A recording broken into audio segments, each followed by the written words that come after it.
Project Home serves as a shelter for homeless families in our area, and we serve families by locating our shelters at different area congregations every month. So we have 24 congregations that participate in Project Home that provide space, and then we have another upwards of 30 to 35 congregations that help also to provide volunteers at various congregations. Well, I tell you, a lot of people at first are very reluctant to volunteer for Project Home. This is really out of a lot of people's comfort zone. But then I will tell you, they do it once and they're hooked. Families at first, volunteers, families with children at first, if they don't come to a volunteer training, they're like, well, who's going to be there? What are these people like? And it's kind of the unknown. And when they find out, come to either a volunteer training or come volunteer for the first time, they find out, oh, these families are just like us. And the trainings involve just going over the basics of what Project Home is, how families come to find us, because our Project Home sites do move every month. That's one of the big questions volunteers often have. Well, how do they find us?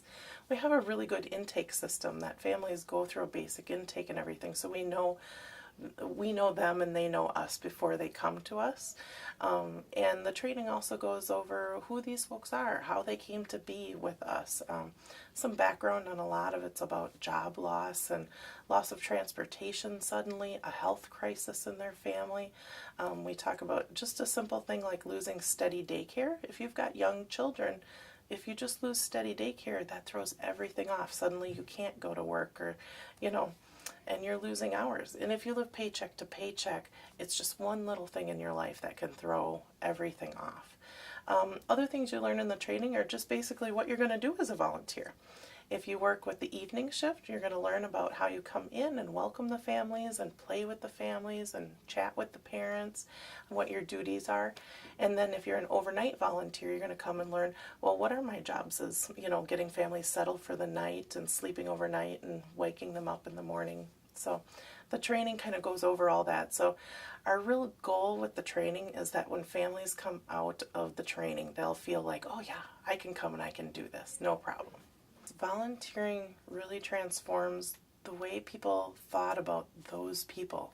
And suddenly they're not foreign or strange, or they're just like you and I. And they start to realize, oh, well, she likes some of the same things I do, and here she is in this situation. You also start to wonder, well, how close am I?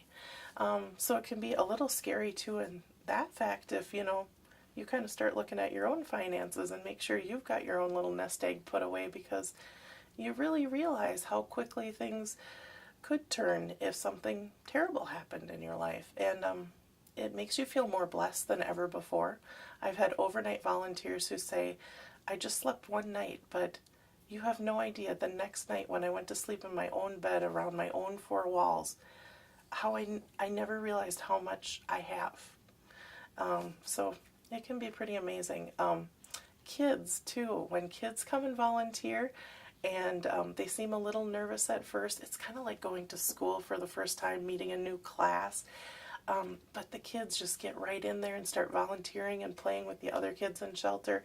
And pretty soon the volunteer role goes away and, they're just kids playing together. And that's really fun to see too.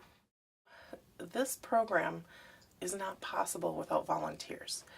Every evening we need a handful of volunteers to volunteer for the evening shift, and then a couple volunteers to come sleep overnight with us. And we just have a little bare bones staff that's there on call for the volunteers, and also they help at the very beginning of the evening.